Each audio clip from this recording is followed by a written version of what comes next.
There comes a moment in the soul's journey when the familiar world begins to feel like a coat that no longer fits, not because you have shrunk, but because you have grown beyond its careful stitching. This is the hermit's awakening, that's sacred, the threshold where solitude reveals itself, not as abandonment, but as the first whisper of your truest calling. You have carried a lantern within your chest for longer than you remember, its flame flickering weakly beneath the weight of collective expectations. But now it burns with an intensity that illuminates corners of yourself you had forgotten existed. This inner light does not seek to blind others, yet somehow its radiance reveals truths that make the comfortable darkness of shared illusions unbearable for those who dwell there still. The hermit stands alone, not by choice of ego, but by necessity of soul. In the ancient wisdom traditions, the hermit card depicts a robed figure holding high a lantern, searching not for others to join him, but for the authentic self that has been buried beneath layers of borrowed identity. You are this hermit now, whether you have chosen it or it has chosen you. The path that once seemed so clear-lined with the footsteps of everyone you knew, now appears as merely one trail among infinite possibilities. Your persona, that carefully crafted mask you learned to wear so well, begins to feel like a costume from a play you no longer wish to perform. Each morning, as you slip it over your face, there is a moment of resistance, quiet rebellion from the depths of your being that asks, who are we pretending to be today, and why? This is individuation beginning its sacred work, the slow but inexorable process by which the soul separates itself from the collective unconscious and claims its unique place in the cosmos. The fog that once made everything appear the same conversations, the same concerns, the same unexamined assumptions begins to lift like morning mist from a mountain peak. What emerges is not a barren landscape, but the stark beauty of truth unadorned. You see clearly now the gap between what others accept as reality and what your inner vision reveals to be merely comfortable fiction. This clarity is both gift and burden, for once the fog clears, you cannot pretend to be lost in it again. Others may name this awakening as withdrawal, as becoming distant or changed. They are not wrong, but neither do they understand. The hermit does not retreat from the world. The hermit retreats into truth. And truth, once glimpsed, demands nothing less than complete allegiance. You discover that your solitude is not empty, but full, pregnant with possibility, rich with the whispers of your authentic self, finally finding courage to speak. This is how it begins, not with fanfare or declaration, but with the quiet recognition that the energy around you no longer matches the frequency of your awakening soul. The hermit's lantern has been lit, and there is no returning to the darkness you once called home. There comes a moment in the soul's journey when the familiar sounds of the world begin to ring hollow, as if you are listening to conversations through water, through the veil of a dream half remembered. The voices that once filled your days with their animated chatter now seem to speak in a language you no longer fully comprehend, not because the words have changed, but because you have descended into chambers of yourself where their meanings cannot follow. You sit among friends, colleagues, loved ones, and feel the strange sensation of being both present and absent, like a ghost haunting your own life. Their laughter echoes against the walls of your consciousness, like sounds in an empty cathedral, reverberating through vast spaces that were not there before, where once their words landed with immediate recognition. Now they bounce off something deeper that has awakened within you, a presence that listens from a different place, speaks in a different tongue. This is not the cold withdrawal of depression, nor the bitter retreat of cynicism. This is something far more profound, the recognition that your inner dialogue has become richer, more nuanced, more alive than the surface exchanges that once satisfied your hunger for connection.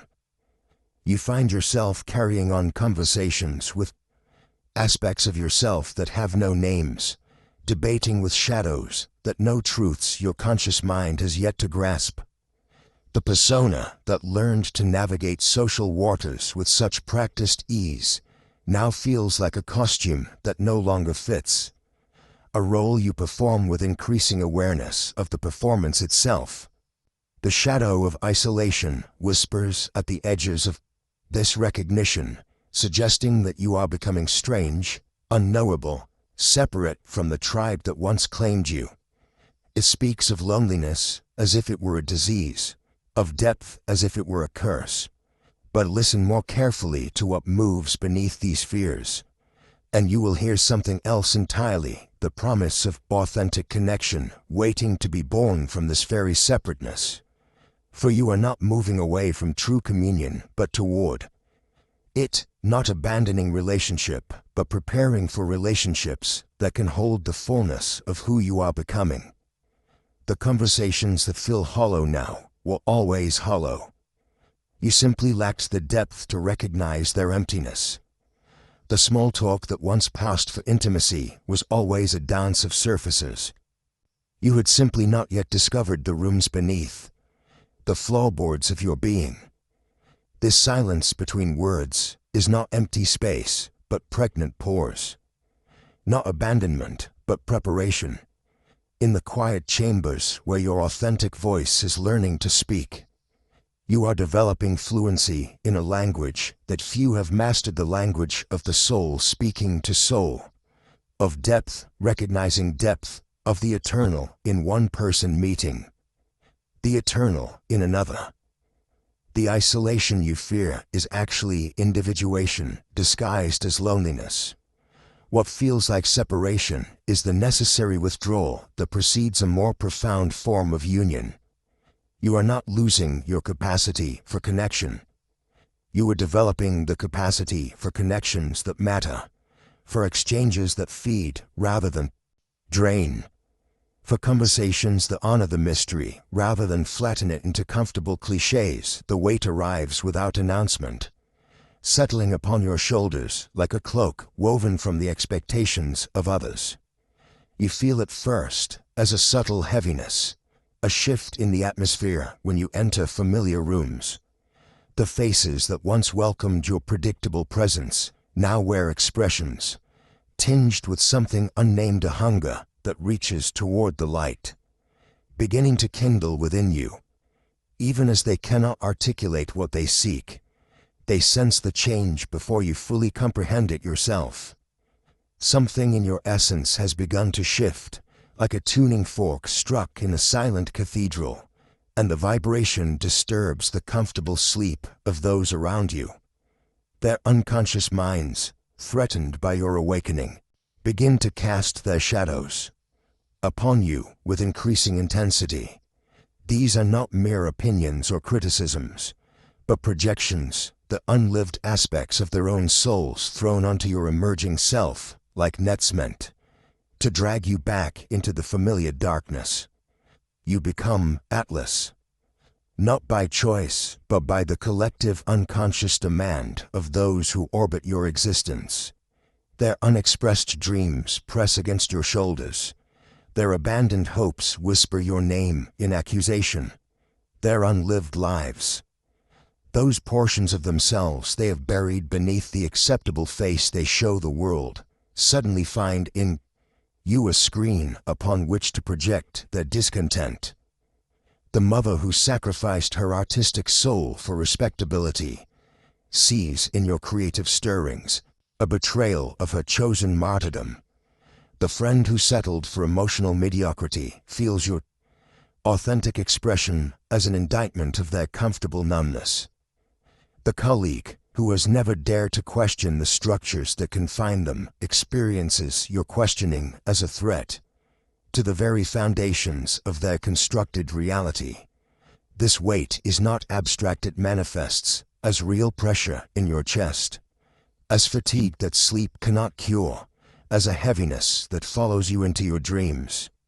You carry not only your own journey of individuation, but the projected burdens of an entire constellation of souls, who sense your departure from the collective, dream and feel abandoned by your courage to become whole. Yet Jung understood this burden as sacred initiation. The very pressure that threatens to crush your emerging authentic self is also the force that shapes you into something greater than you were. Like carbon transformed into diamond under immense pressure, your soul is being forged by the weight of these projections into something more resilient, more luminous, more true. The projections come wrapped in familiar voices. You've changed. You're not the person I knew. You think you're better than us now. Each statement carries the unconscious plea: remain small so that we need not confront our own unlived greatness. Stay asleep so that our slumber remains undisturbed. But you are learning to distinguish between their unlived shadows and your emerging truth. The very intensity of their projections signals your successful departure from the comfortable prison of collective unconsciousness. Their discomfort becomes your compass, pointing toward the authentic self that threatens their false comfort. In carrying this weight, you discover muscles of the soul you never knew existed. The strength to hold your own truth steady, while others project their fears upon you. The wisdom to recognize that their rejection of your becoming is often their rejection of their own unlived potential. There comes a moment in every soul's journey when the familiar becomes foreign, when the rooms you once inhabited with ease now feel like chambers too small for the expanding universe within you.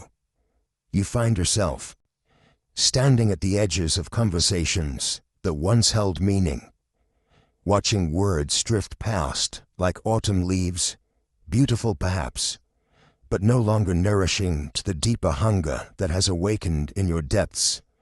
The cocktail parties, the casual gatherings, the ritualistic exchanges of pleasantries, they become theaters where you perform a role that no longer fits. Your emerging self, that butterfly consciousness stirring within the dissolving structures of who you used to be, feels the terrible constraint of these caterpillar spaces. Each forced smile becomes a small betrayal of the authentic truth struggling to breathe within you. Each surface conversation feels like a denial of the profound transformation occurring in the secret chambers of your psyche. This is the chrysalis of discomfort, that sacred restlessness that signals not breakdown but breakthrough. Jung understood this phase as the necessary friction between the dying ego and the emerging self, that archetypal wholeness that demands nothing less than complete authenticity. The old persona, that carefully constructed mask you wore to navigate the social labyrinth, begins to crack and splinter. What once felt natural now requires tremendous effort, like an actor who has forgotten their lines in the middle of a play. They no longer wish to perform. You feel it in your body first, the way your shoulders tense when entering rooms filled with familiar strangers, the way your breath shortens when asked to participate in conversations that feel hollow as dried bones. Your nervous system, that ancient wisdom keeper, rebels against the false harmonies, the manufactured connections, the spiritual poverty disguised as social sophistication. You are no longer content to feed on the thin gruel of surface interactions when your soul hungers for the rich bread of meaningful encounter. This discomfort is not your enemy, is your ally, your inner guide, pointing toward the vast sky of deeper meaning that calls to you from beyond the narrow corridors of conventional exchange.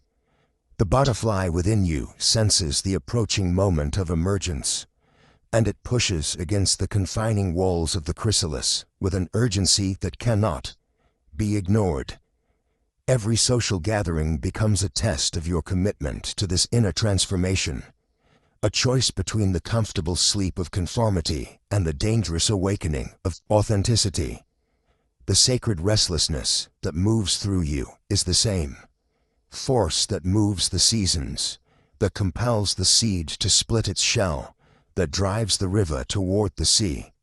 It is the enantiodromia of the soul, that turning of opposites, that transforms the social butterfly into something far more profound. A being capable of flight in dimensions the caterpillar world cannot even imagine. Your discomfort is not weakness, but wisdom, not pathology, but prophecy, announcing the birth of a self that refuses to be contained by the limiting definitions of who you are supposed to be. There comes a moment in the journey of individuation, when the veil between worlds grows thin, when the eye that is turned inward begins to see outward with terrible clarity.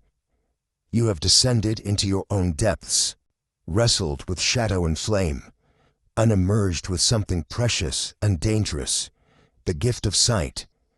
But this is no blessing easily carried, for to see truly is to bear witness to what others cannot yet perceive, to become keeper of truths that burn in silence. Like Cassandra of ancient Troy, touched by Apollo's divine madness, you find yourself cursed with unwanted prophecy.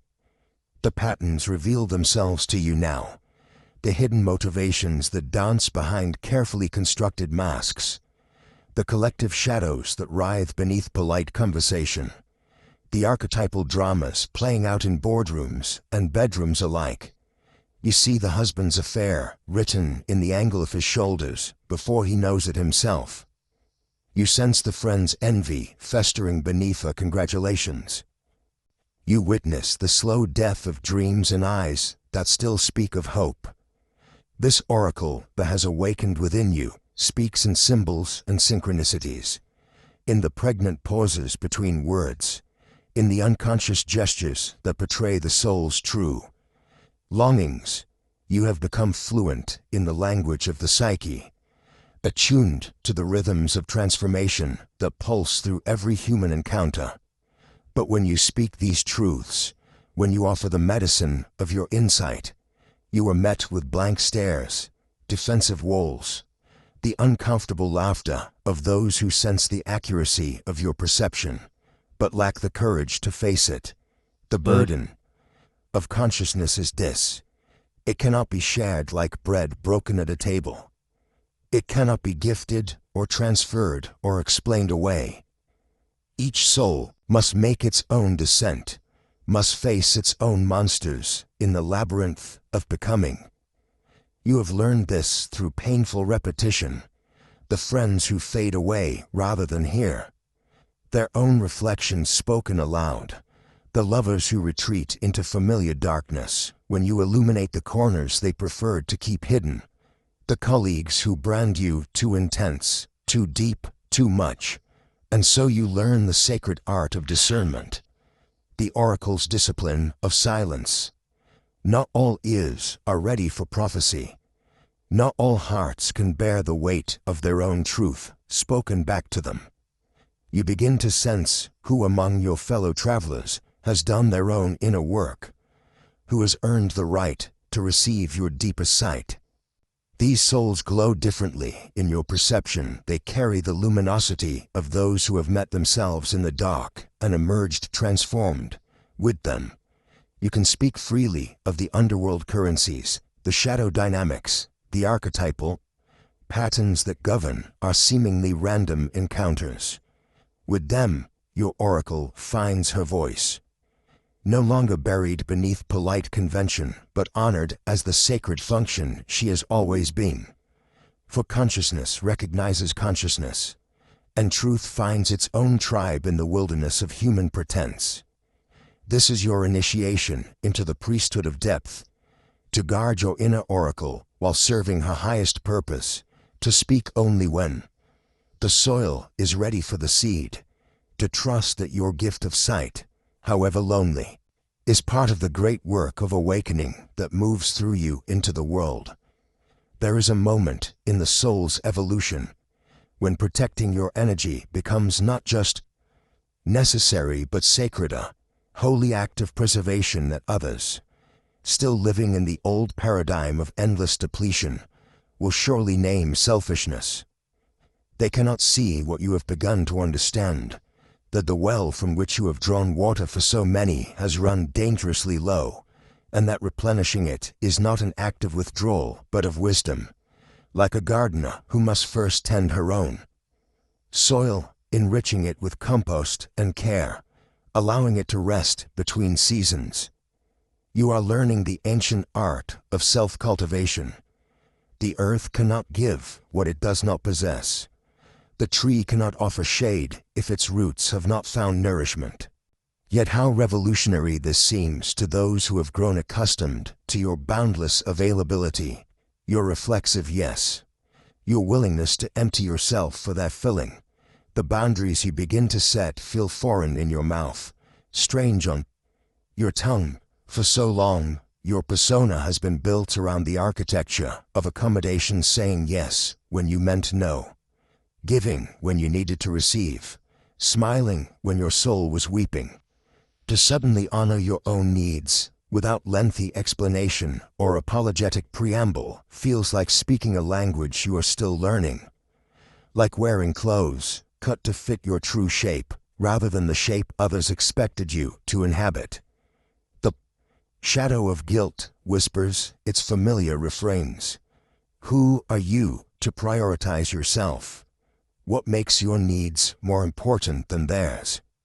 But beneath these inherited voices lies a deeper truth, that the martyrdom you once wore as virtue was actually a form of violence against your own soul, a betrayal of the unique gift you came here to offer. The endless giving that felt so noble was often the ego's way of avoiding the more difficult work of becoming whole. This sacred selfishness is not the crude self-centeredness of the unconscious person who takes without consideration. It is the conscious choice of one who has glimpsed their own worth, who understands that self-sacrifice without self-knowledge is merely another form of unconsciousness. It is the recognition that you cannot pour from an empty vessel, cannot light others' candles from a flame that has been extinguished. In learning to say no to what depletes you, you discover your capacity to say yes to what truly serves. In protecting your energy, you generate more energy to give. In tending your own garden first, you create abundance that naturally overflows to nourish others. This is the paradox that those who call you selfish cannot grasp, that genuine service flows only from genuine fullness, that the most generous act is often learning to receive, that the deepest compassion begins with compassion for oneself. The seed of authentic generosity lies dormant in this apparent selfishness, waiting for the right season to bloom into service that sustains rather than depletes, giving that comes from overflow rather than emptiness. The smile that once came so easily begins to falter, its automatic mechanism finally wearing thin after years of reflexive performance. You feel it happening, the slow dissolution of the carefully constructed persona that has smiled and nodded its way through countless interactions, bending and reshaping itself to fit the contours of others' expectations. Like water poured into whatever vessel was offered, this death does not arrive with fanfare or dramatic announcement. Instead, it creeps in through small moments of resistance. The yes that refuses to leave your lips when every cell in your body screams no. The authentic response that surfaces despite your trained impulse to deflect. The growing inability to contort your essence into shapes that bring others comfort at the cost of your own truth. The persona that once served as your social armor, the pleasant, agreeable face you wore to navigate the world now, feels like a costume that no longer fits. The seams strain with each forced smile, each manufactured enthusiasm, each performance of joy or agreement. that your soul no longer recognizes as its own. You watch yourself in mirrors and no longer see the person you thought you were, but someone wearing a mask that has begun to crack at the edges. This symbolic death feels like the ultimate betrayal of yourself, a terrifying dissolution of identity. Who are you, if not the person who makes others comfortable? What value do you possess, if not your ability to anticipate and fulfill the unspoken needs of those around you? The ground beneath your relationships shifts as you stop being the reliable source of validation and accommodation that others have come to expect.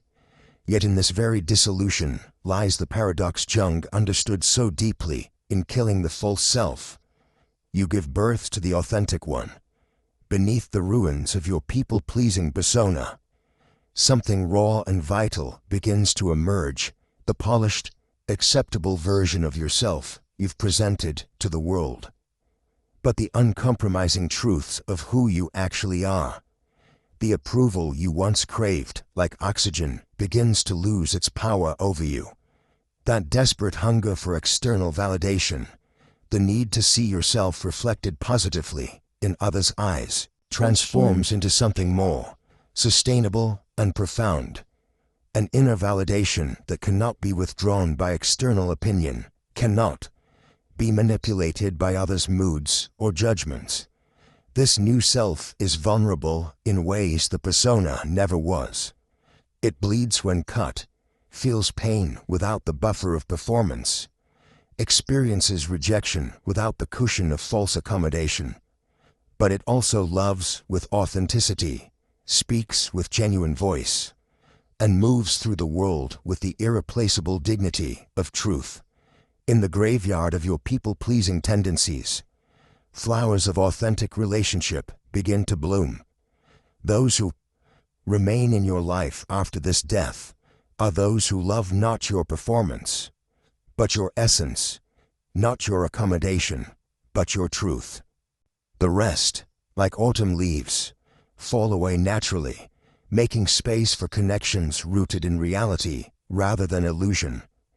In the deepest chambers of your transformation, you discover a profound and sometimes painful truth.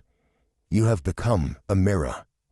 Not the ornate, flattering mirrors of ego that reflect back what others wish to see, but the clear, undistorted glass of consciousness that reveals what is actually present. Your journey through the shadowlands, your wrestling with the angels and demons of your own psyche, has polished away the film of projection that once clouded your vision. Now, when others stand before you, they encounter not just your presence, but their own unlived possibilities staring back at them. The defensiveness that rises in their voices, the subtle aggression that creeps into their words, the way they seem to recoil from conversations that venture beyond the surface, these are not responses to you, but to the reflection of their own avoided transformation that your very being presents to them. You see it with startling clarity now, how their resistance to growth mirrors your own former battles with change, how their clinging to familiar patterns echoes the desperate grip you once held on the dissolving structures of your old identity.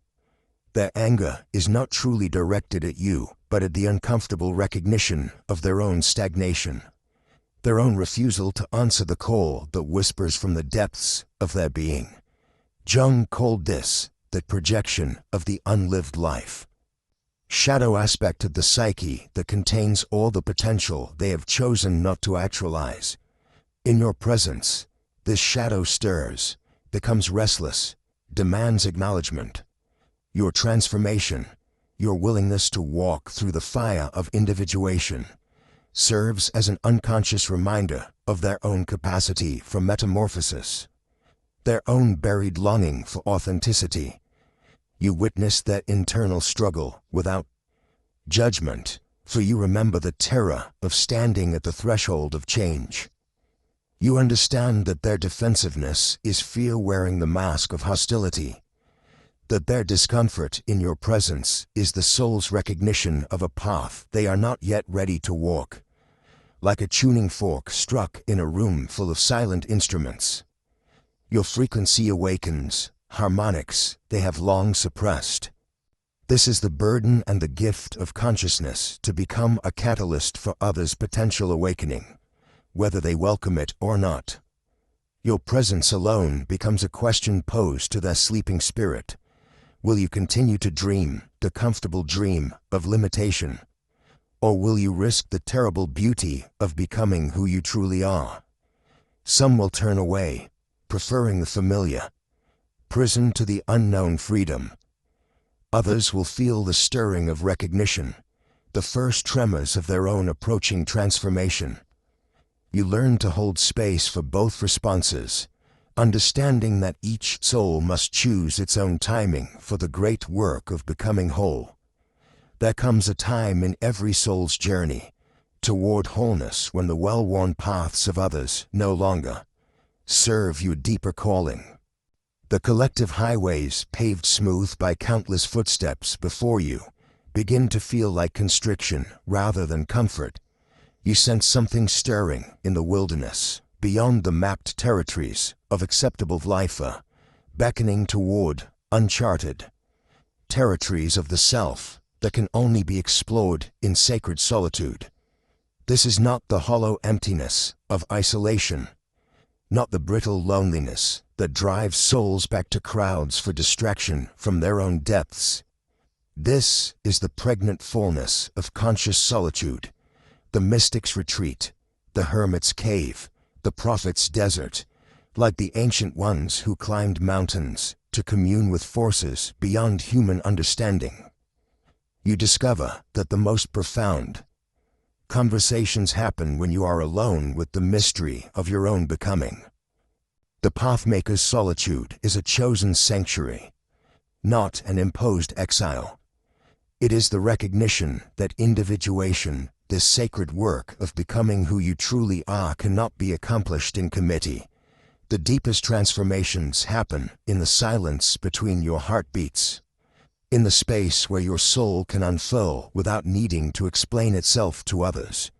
Here, in this holy aloneness, you learn to listen to voices that speak only in whispers, to perceive guidance that comes not through words, but through the subtle movements of inner knowing. Your friends may not understand this withdrawal from the social theater. They speak of your absence as if it were abandonment, your solitude as if it were rejection.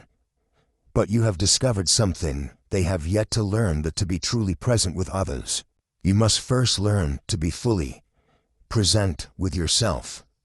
The path of individuation demands this temporary separation from the collective, this courageous stepping away from the comfort of belonging to something less than your own truth. In this chosen solitude, you begin to distinguish between the voice of your authentic self and the chorus of inherited expectations that have shaped your choices for so long. The silence becomes your teacher, showing you the difference between being alone and being lonely, between solitude and isolation. You learn that the hermit's lamp, depicted in ancient tarot wisdom, lights not just the pathmaker's own way, but serves as beacon for others who will one day need to make their own journey into the unknown. This is the paradox of the individuated soul, that in stepping away from the crowd, you become more capable of genuine connection. In learning to commune with your own depths, you develop the capacity for authentic intimacy with others. The solitude of the pathmaker is not an end but a beginning, not a destination but a preparation for return. You withdraw to gather the gold of self-knowledge, to forge the tools of conscious living, to prepare for a homecoming to the world that will be richer for your temporary absence. The path less traveled becomes your sacred pilgrimage, each step in solitude a prayer offered to the altar of your own becoming. Within you burns a flame that was not lit by human hands, the fire of your authentic self, blazing with the intensity of truth, long suppressed, long denied, long buried, beneath layers of who you thought you should be. This is not the gentle warmth of a hearth fire, contained, unpredictable. This is wildfire ancient, primal, carrying the heat of stars and the fierce love of creation itself. You have discovered that authenticity is not a passive state, but an active force, not a quiet knowing, but a burning declaration. When you speak from this fire, your words carry weight that surprises even you. When you move from this center, your presence shifts the very air in rooms, draws some souls closer like moths to flame, while sending others scrambling for the safety of shadows. You have become dangerous in the most sacred where dangerous to pretense, to comfortable lies, to the elaborate theater of personas that keeps the world spinning in familiar circles. The fire of your truth acts as involuntary mirror, reflecting back to others the gap between who they are and who they pretend to be. Some welcome this illumination as gift, recognizing in your authenticity permission to kindle their own long-dormant flames. They see in your courage to be real an invitation to shed their own masks, to step out from behind the curtains of respectability, into the raw beauty of genuine self-expression. These souls become your kindred, fellow firetenders in a world grown cold with conformity, but others recoil from your flame as if from physical threat. Your authenticity exposes the elaborate architecture of their self-deception, forces them to confront the distance they have traveled from their own center. They label you too intense, too much, too real, projecting onto you their own fear of the fire that sleeps within them, waiting to be awakened. Their retreat is not rejection of you, but flight from themselves, from the terrifying possibility that they too might burn with such truth. You learn the delicate art of fire tending, neither dimming your flame to comfort those who prefer darkness, nor allowing it to rage without wisdom's guidance. Like the ancient fire keepers who maintain sacred flames in temple chambers, you discover that authenticity requires both courage and discernment. Not every moment calls for the full blaze of your truth. Not every soul is ready for the medicine of your realness. Yet the fire cannot be extinguished once truly lit. It burns now with the constancy of your breath, the rhythm of your heart. You carry this flame not as burden, but as blessing, not as weapon, but as torch to light the way for others who seek their own path back to truth. In tending this fire of authenticity, you serve something larger than yourself, the great awakening that moves through individual souls toward collective transformation.